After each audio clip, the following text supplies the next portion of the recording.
Struggles పడ్డాము. అన్నీ common యాక్చువల్గా మూవీ అంటేనే చాలా ప్రాబ్లమ్స్ ఉంటాయి అంటారు, కానీ అన్నీ ఫేస్ చేసి November 14th థియేటర్స్లోకి రాబోతున్నాం. అయితే మూవీ ఇందాక రాజీవ్ సార్ చెప్పినట్టు ఒక కాఫీ షాప్లో స్టార్ట్ అయింది. ఒక వెబ్ సిరీస్ చేద్దామని మేము అనుకున్నప్పుడు వెబ్ సిరీస్ ఎందుకు, మూవీ చాలా బాగుంది కదా, మనం అంటే స్టోరీ చాలా బాగుంది కదా, మనం మూవీ చేద్దాము అన్నప్పుడు నేను ఆయనతో ఒకటే మాట అన్నా, నాకు అసలు మూవీ చేయడం అంటే ఏంటో కూడా తెలియదండి, నాకు యాక్ట్ చేయడం ఒకటే వచ్చు. సో ప్రొడ్యూసర్గా బాధ్యతలు తీసుకోవాలి అంటే నాకు అసలు ఐడియా కూడా లేదు, అంటే మూవీని బయటికి ఎలా తీసుకురావాలో కూడా నాకు తెలియదు. అండ్ 24 క్రాఫ్ట్స్లో ఏం క్రాఫ్ట్స్ ఉంటాయి, అందులో ఎంతమంది పనిచేస్తారు, ఈ మూవీకి ఎలా సెటప్ చేయాలి, అసలు ఏది జీరో నాలెడ్జ్ ఉంది అన్నప్పుడు నేను సపోర్ట్ చేస్తాను, మేమందరూ ఉన్నాం కదా మనం చేద్దాము అన్నప్పుడు నేను ఈ మూవీని స్టార్ట్ చేయడం జరిగింది. సో స్టార్ట్ చేసిన తర్వాత ఒక్కొక్కరు టీం అయిపోయాం. టీం అయిన తర్వాత భూపాల్లో షూట్ చేసాం. తెలియని ప్లేస్ అవడం వల్ల చాలా ప్రాబ్లమ్స్ ఫేస్ చేసాం. అంటే మేము ముందుగా తెలుసుకోకుండా అన్నోన్ పర్సన్స్ నమ్మి మేము అక్కడికి వెళ్ళడం వల్ల మాకు, నాతో పాటు నా టీం ఎస్పెషల్లీ షూట్కి భూపాల్ వచ్చిన టీమ్ నరకం చూశారు యాక్చువల్ చెప్పాలంటే. బట్ నేను అనుకున్న వాళ్ళ ప్లేస్లో నేనున్నా కూడా వీళ్ళతో నాకు ఎందుకు, ఇది కాకపోతే ఇంకో సినిమా చేసుకుందాం అనుకుని వెళ్ళిపోయేదాన్ని. బట్ నన్ను నమ్మి ఫస్ట్ టైం ఈ అమ్మాయి ప్రొడ్యూస్ చేస్తుంది, మన వంతు ఏమైనా సహాయం చేయాలి అంటే మనం ఇక్కడ ఉండి తనతో పాటు మనం ఈ మూవీని కంప్లీట్ చేసి వెళ్ళాలి అని నాతో పాటు ఆ కష్టం పడిన ప్రతి ఒక్కరికి తల ఉంచి నమస్కారం చెప్తున్నాను. ఎందుకంటే చాలా కష్టపడ్డారండి, ఫుడ్ దగ్గర, పడుకునే దగ్గర, రూమ్స్లో. అంటే ఫస్ట్ 10 days చాలా ఇబ్బంది పడిపోయారు టీం. అంత ఇబ్బంది పడుతూ కూడా ఏ రోజు షూట్ ఆపలేదండి. ప్రతిరోజు నైట్ నిద్ర లేకపోయినా కూడా అక్కడ ఆ ప్రాబ్లమ్ని సాల్వ్ చేసుకుని పొద్దున్న 9 అయ్యేటప్పటికి ఫస్ట్ షాట్ పడేదండి మా దాంట్లో. సో అంత కష్టపడ్డారు టీం అంతా. సో నన్ను నమ్మి అంత కష్టపడి ఈ ప్రాజెక్ట్ని ఇక్కడి వరకు తీసుకొచ్చినందుకు నా టీం మొత్తానికి చాలా చాలా థ్యాంక్స్. షూటింగ్ అంతా అయిపోవడం ఒక ఎత్తు, షూటింగ్ అయిన తర్వాత మూవీని బయటికి తీసుకురావడం ఒక ఎత్తు. షూటింగ్ మొత్తం కంప్లీట్ అయిపోయింది, ఎడిటింగ్ అయిపోయింది, మ్యూజిక్ సెట్ అయిపోయింది, మూవీ అంతా రెడీ అయిపోయి కూడా ఆల్మోస్ట్ 6 months పైన అయింది మాది. మూవీ బయటకు వచ్చే టైంకి నాతో ఎవ్వరు లేరండి, నేను ఒక్కదాన్నే మిగిలిపోయాను. అందరూ బిజీ అయిపోయారు, అందరూ వర్క్స్లో ఇది అయిపోయారు, మూవీని ఎలా తీసుకురావాలో అర్థం కావట్లా. సో నేను రాజీవ్ గారికి అడిగాను, సార్ ఏం చేద్దాము, ఆపేద్దామా లేకపోతే ఏం చేద్దాం, ఈ మూవీని ఏం చేయాలో అర్థం కావట్లేదు నాకు అన్నప్పుడు, లేదండి మనం అరేంజ్ చేద్దాం, రిలీజ్ చేద్దామని ఒక డేట్కి వెళ్ళాం. డేట్కి వెళ్ళిన తర్వాత మాకు టైం లేదు, అంటే ఇచ్చిన టైము రిలీజ్ డేట్కి ఒక 1 week ఎంతో ఉన్నప్పుడు, అరే మూవీ వస్తుందని నాకే తెలియనప్పుడు ఇంకెవరికి తెలియదు, ఇంతమంది మనల్ని నమ్మి ఇంత హార్డ్ వర్క్ చేసినప్పుడు మూవీని ఇలా బయటికి తీసుకురాకూడదు. కొంతమంది అయితే యూట్యూబ్లో అయినా రిలీజ్ చేస్తారా ఈ మూవీని అని అడిగారు మా టీంని. బట్ నావే నమ్మకత లేదు, ఈ సినిమా ఖచ్చితంగా థియేటర్లో రిలీజ్ అవుతుంది అని చెప్పి చాలామంది నమ్మకంగా ఉన్నారు.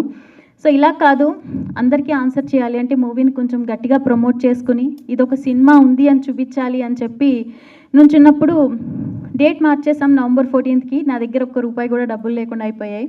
మూవీ మొత్తం కంప్లీట్ అయిపోయింది, కానీ బయటికి తీసుకురావాలి, గట్టిగా తీసుకురావాలి. ఎలా తీసుకురావాలి, మొత్తం చీకట్లో ఉన్న టైంలో నీతో పాటు మేమున్నాం, నువ్వు ముందుకెళ్ళు, నేను సపోర్ట్ చేస్తామని ఇక్కడ ఉన్న టీం అంతా ఒక ఎత్తు. రిలీజ్కి నాకు వెనకాల నుంచున్న నాగార్జున అర్జున్, సర్కార్ అన్న అనేసి ఉన్నారు. సో వీళ్ళు నా వెనక నుంచుని నీకెందుకు ఏ సపోర్ట్ అయినా మేము ఇస్తాం, సినిమా ఎందుకు బయటికి రాదు, నువ్వు అనుకున్న దానికి డబల్ ట్రిబుల్ ఇస్తామని చెప్పి ఆ చీకట్లో ఒక లైట్ లాగా నా లైఫ్లోకి వచ్చారండి. సో వచ్చి మూవీని ఈరోజు ఇంత గట్టిగా నీ వెనుక మేమున్నామని ఒక ధైర్యం ఇవ్వబట్టి నేను ఈరోజు ఈ మూవీని ఇక్కడికి రిలీజ్ చేయగలుగుతున్నాను. So thank you so much Arjun and సర్కార్ అన్న. సో వాళ్ళిద్దరూ లేరు అంటే ఈరోజు ఈ సినిమా లేదు. ఎందుకంటే మేము మూవీ చేసేయడం చాలా ఈజీ అండి, దాన్ని బయటికి తీసుకురావడం చాలా కష్టం. ఆ కష్టం నాతో రోజు వాళ్ళు పడుతున్నారు. ఆల్మోస్ట్ ఇప్పుడు 1 week అయి ఉంటుంది వాళ్ళు పడుకుని కూడా. అర్జున్ కానీ, కిషోర్ కానీ, మా వెంకీ కానీ, వీళ్ళంతా 1 week నుంచి నిద్ర కూడా లేకుండా, అండ్ మన డైరెక్టర్ దేవేంద్ర గారు కానీ నిద్ర కూడా లేకుండా, ఓ పక్కనేమో ప్రమోషన్స్కి కెమెరా ముందు నుంచి ఉంటున్నాం, ఒక పక్కనేమో ఈ పోస్టర్స్ అని, క్యూబ్ వర్క్స్ అని, అన్ని వర్క్స్. ఎట్లా అంటే ఇంక నాతో పాటు వాళ్ళకి నిద్ర లేదు, తిండి లేదు, నా చుట్టూరే తిరుగుతున్నారు. సో మీరు లేకపోతే నేను లేను, ఈరోజు ఈ సినిమా లేదు. Thank you so much. And coming to editor గారికి సినిమా ఇచ్చినప్పుడు, అంటే నేను ప్రవీణ్ IPS చేశాను మా సార్తో. సో అందరు చెప్పేవారు వెరీ ఫాస్టెస్ట్ ఎడిటర్ అని చెప్పేవారు. ఫాస్ట్గా అంటే ఎంత ఫాస్ట్గా చేస్తారని చెప్పి సినిమా ఇచ్చిన తర్వాత, సార్ ఫస్ట్ కాపీ అంటే ఫస్ట్ ఒక రౌండ్ వచ్చేస్తుంది కదా, అది వచ్చిన తర్వాత నాకు చెప్పండి అంటే, ఎందుకంటే నాకేం ఐడియా లేదు కదా, చేసేస్తారంటే ఆయన 1 వీక్లో ఫోన్ చేసి 2 వెర్షన్లు రెడీ చేశాను రండి అంటే, ఏంటి అప్పుడే 2 వెర్షన్లు 1 వీక్లో అయిపోయిందా అన్న. నేనేంటంటే చాలా టైం తీసుకుంటారేమో ఎడిటింగ్కి అట్లా అనుకున్నాం. తీరా వెళ్ళి చూసిన తర్వాత నాకు తెలియక మేమంటే సినిమాని ఒక లైన్గా కథ చెప్పుకుంటూ వచ్చేసాం అనమాట. అందులో ట్విస్ట్లు ఇవన్నీ ఎలా సెట్ చేయాలి ఏంటి అనేది ఆయన సెట్ చేసినప్పుడు నేను ప్రతి 2-3 షాట్లకు సార్ ఇక్కడ ఈ సీన్ కదా రావాలంటే, ఇలా కాదండి మీరు నన్ను ఏం క్వశ్చన్ చేయకుండా సినిమా అంతా చూడండి అప్పుడు చెప్పండి అని చెప్పారు. బట్ నాకు నా సినిమాని కొత్తగా చూపించిన ఎడిటర్ ఆయన. మనం కొత్తగా సినిమా చేసినప్పుడు ఆ సినిమాలో ఏదన్నా మనకి డౌట్లు ఉన్నప్పుడు అంటే ఇలాంటి ఎడిటర్ ఒకరు దొరికితే సినిమాని ఇంకా బెస్ట్గా తీసుకెళ్ళచ్చు. అంటే మేము ఒక 60-70% చేస్తే ఆయన 100% చేశారు ఆ సినిమాని. Thank you so much Viswanath garu నిజంగా. అండ్ నాకు మ్యూజిక్ అంటే చాలా ఇష్టం అండి. నేను అసలు సింగర్ అవుదామని వచ్చాను ఇండస్ట్రీకి, కానీ ఆర్టిస్ట్ అయిపోయాను ఏంటో తెలియకుండా. అయితే ఆ టైంలో మన శర్వణ గారికి మన మూవీ ఇచ్చినప్పుడు బీజిఎం ఎలా ఉంటుందో, అసలు మూవీ బీజిఎమే ప్రాణం కదా, అది చూసినప్పుడే మనకి ఆ ఫీల్ రావాలి అనుకున్నప్పుడు సినిమా నేను పార్ట్లుగా చూశాను. అంటే పార్టీ అలా నాకు తెలియదు, రీల్స్లో చూసాం 1, 2, 3, 4, 5, 6 నాకేం అర్థం కావట్లేదండి సినిమా అంటే. ఒకసారి మొత్తం సినిమా అంతా వేసి చూపిస్తే నేను రాసిన స్టోరీ నా సినిమా అప్పటికి నేను అన్నిసార్లు చూసినా కూడా ఆయన ఇచ్చిన బీజిఎంతో చూసినప్పుడు నాకు గూస్ బంప్స్ వచ్చినాయి. సో నా సినిమా నాకే గూస్ బంప్స్ వచ్చినప్పుడు ఐ వాజ్ లైక్ ఇంత బాగా ఇచ్చారు బీజిఎం. నిజంగా చెప్తున్నా అండి, సినిమా స్టోరీ గుర్తున్నా మేం గుర్తున్నా లేకపోయినా బీజిఎం మాత్రం కొన్ని సంవత్సరాలు అలా మైండ్లో తిరుగుతూనే ఉంటుందండి. అంత బాగా ఇచ్చారు నిజంగా. నేను మీకు ఫ్యాన్ అయిపోయాను వాసుదేవన్ గారు, అంత మంచి మ్యూజిక్ ఇచ్చారు. ఇంకొక సాంగ్ రిలీజ్ ఉందండి మనది నవంబర్ 14th రోజు ఆదిత్య మ్యూజిక్లో రిలీజ్ చేయబోతున్నాం, శ్రీరామ అని. ఎక్కడ శ్రీరామనవమి జరిగినా ఆ పాట అయితే ఖచ్చితంగా ప్లే చేస్తారు, ఇది రాసి పెట్టుకోండి. అంత మంచి సాంగ్ ఇచ్చారు మాకు. అండ్ సుమంత్ నా తమ్ముడు చాలా బాగా యాక్ట్ చేశాడు. మూవీలో హీరో ఎంతసేపు ఉంటాడో నాకు తెలియదు, కానీ మూవీ అంతా వాడే ఉంటాడు సినిమాలో. మాకు తెలియకుండా మేము స్టోరీ రాసేసిన తర్వాత మేము షీట్ వేసుకొని చూస్తే ప్రతి సీన్లో హీరో ఉన్నా హీరో లేకపోయినా వాడే ఉంటున్నాడు, హీరోయిన్ లేకపోయినా వాడే ఉంటున్నాడు, సినిమా అంతా వాడే ఉన్నాడు. సో తర్వాత మేము చూసామన్నమాట, ఓకే ఎవరున్నా లేకపోయినా 26 రోజులు 27 రోజులు షూటింగ్ చేస్తే 27 రోజులు ఒక పాటల్లోని అండ్ మా బెడ్రూమ్ సీన్లో తప్ప మిగతా అంతా సుమంతే ఉన్నాడు. వాష్రూమ్లో లాస్ట్కి హీరోతో వాష్రూమ్లో కూడా ఉంటాడు సినిమాలో. అండ్ అసిస్టెంట్ డైరెక్టర్స్ చాలా కష్టపడి వర్క్ చేశారు. మా డైరెక్టర్ గారి గురించి చెప్పాలంటే ఒక ప్రొడ్యూసర్కి ఇలాంటి డైరెక్టర్ దొరకాలండి. ఎందుకంటే ఆ ఫ్యామిలీ ప్రాబ్లమ్స్ రానివ్వండి, హెల్త్ ప్రాబ్లమ్స్ రానివ్వండి, వర్షం రానివ్వండి, భూకంపం రానివ్వండి, ఏం రానివ్వండి, ఆయనకి తెలిసిన సినిమా ఒకటే. ఆయన చచ్చిపోతున్నా సార్ మీరు రెస్ట్ తీసుకున్నా సార్, లేదు మేడం నేను వెళ్ళిపోతాను, పొద్దున్న పోస్టర్లు పడ్డాయండి మనవి అని చెప్తే హైదరాబాద్ అంతా తిరిగేసి వచ్చాడు ఆయన, పోస్టర్లు ఎక్కడున్నాయో చూసుకుందాం అని చెప్పి.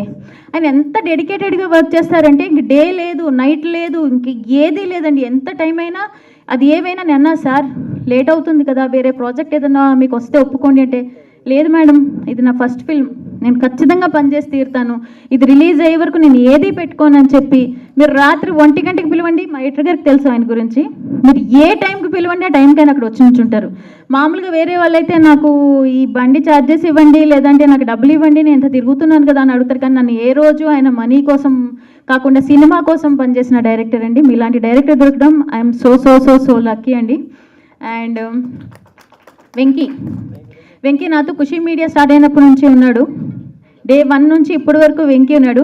వెంకీ సినిమాలో 3 క్యారెక్టర్స్ చేశాడు కానీ బయట 30 క్యారెక్టర్స్ చేస్తాడండి. ఎట్లా అంటే ఇందుగల్డ్ అందులేడంటారు చూసారా, ఆ టైప్లో అసలు ఆఫీస్లో కానీ నాకు ఎంత సపోర్టింగ్ సిస్టమ్ అంటే ఆ రోజు నుంచి ఈ రోజు దాకా నా చెయ్యి వదలకుండా ఒక నా కొడుకులాగా నాతో ఉండి నన్ను సపోర్ట్ చేశాడు. Thank you so much Venky, all the good luck నాన్న, నీకు ఇంకా మంచి ఆఫర్స్ వచ్చి మంచి ఆర్టిస్ట్ అవ్వాలని మనస్ఫూర్తిగా కోరుకుంటున్నాను. అండ్ రాఖీ అండ్ దినేష్ గారు thank you so much. Rakhi profile మాకు ఫస్ట్ వచ్చింది అసలు మూవీ స్టార్టింగ్ అనుకున్నప్పుడు, రాధిక అంటే పాపం తనకు తెలియదు, మనకు తెలుసు కదా రాధిక అంటే మన తెలుగు రాధిక వేరు. సో సినిమాలో రాధిక కూడా అదే, తను ఏంటంటే రాధా కృష్ణ అలా కనెక్ట్ చేసుకుని మూవీ ఒప్పుకుంది. సో ఫస్ట్ మేము రాధిక క్యారెక్టర్ అనుకున్నప్పుడు తినని సెలెక్ట్ చేసి అనుకోని కారణాల వల్ల వేరే అమ్మాయిని సెలెక్ట్ చేయాల్సి వచ్చింది. ఆ అమ్మాయికి అడ్వాన్స్ కూడా ఇచ్చేసిన తర్వాత మేము అక్కడికి వెళ్ళి చూస్తే అమ్మాయి పర్ఫార్మెన్స్ బాగాలేదు, వేరే అమ్మాయి కావాలి అంటే తిప్పి తిప్పి మళ్ళీ మాకు ఈఎంఐ వచ్చింది అక్కడ కూడా భూపాల్లో. సో ఇంక ఈ క్యారెక్టర్ తినకి రాసిపెట్టి ఉంది అని మేము అనుకున్నాం. సో కరెక్ట్గా అంటే ఆ క్యారెక్టర్కి తిన్న తప్ప ఎవరు చేయలేరేమో అన్నంత బాగా చేసింది. తనకి తెలుగు రాకపోయినప్పటికీ చాలా కష్టపడి నేర్చుకుని తను పర్ఫామ్ చేసింది. Thank you so much Rocky. And ఈరోజు నాకు సర్ప్రైజ్ ఇచ్చింది, భూపాల్ నుంచి తను ఈ ఈవెంట్ కోసం సింగిల్గా ఫ్లై అయ్యి వచ్చింది ఇక్కడికి. సో ఆ డెడికేషన్ మూవీ మీద ఎంత ఉంది అనేది ఈ ఒక్క విషయంలో తెలుసుకోవచ్చు. Thank you so much Rocky. And Dinesh గారు ఈ క్యారెక్టర్ చేసినప్పుడు అంటే ఈ రాసినప్పుడు మేము కృష్ణ క్యారెక్టర్ కోసం ఆల్మోస్ట్ ఒక 50-60 మంది హీరోస్ని చూసామండి. ఎవరు సూట్ అవ్వక లాస్ట్కి ఒక అబ్బాయిని ఇంకా ఫైనల్ చేసి అడ్వాన్స్ ఇచ్చేసిన తర్వాత ఈయన వీళ్ళు మామగారిని డ్రాప్ చేయడానికి వచ్చి ఆయనను చూసి అరే ఈయన బాగున్నారు కదా అని అనుకున్నట్టు మీరు చేస్తారా అంటే చేస్తాను అన్నారు. ఫ్యామిలీని వదిలేసి 30 రోజులు మా కోసం భూపాల్ వచ్చి ఒక హీరోలా కాకుండా ఈ సినిమా నాదే అనుకుని ఈయన తప్ప ఇంకా వేరే వాళ్ళు ఎవరు వచ్చినా నాకు అంత కంఫర్టబుల్గా మూవీ కంప్లీట్ అయ్యేదో లేదో తెలియదు, కానీ ఆయన ప్రాణం పెట్టి వర్క్ చేశారండి. So thank you so much Dinesh garu. All the good luck అండి. మీకు ఇంకా మంచి మంచి ఆఫర్స్ రావాలి అని కోరుకుంటున్నాను. అండ్ రాజీవ్ నేను కలిసి స్టార్ట్ చేసాం ఖుషీ టాకీస్. ఈ మూవీ స్టార్ట్ చేసినప్పుడు చాలా అనుమానాలు ఉండే, ఎలా ఉంటుందో బయటికి వస్తుందో లేదో అని అనుకున్నాం. చాలా ప్రాబ్లమ్స్ ఫేస్ చేసాం, చాలా మాటలు పడ్డాను. అండ్ మీకు తెలిసిందే ఇక్కడ చెప్తే ఏదో సెంటిమెంట్లా ఉంటుంది, కానీ ఒక అమ్మాయికి ఏమేం ప్రాబ్లమ్స్ రాకూడదు అన్ని ప్రాబ్లమ్స్ ఫేస్ చేశాను నేను. సో చాలా వరకు కలిసి ఫైట్ చేశాము. సో ఫైనలీ మూవీ రాబోతుంది అనుకున్న దానికంటే కొంచెం గట్టిగా. సో ఇప్పుడు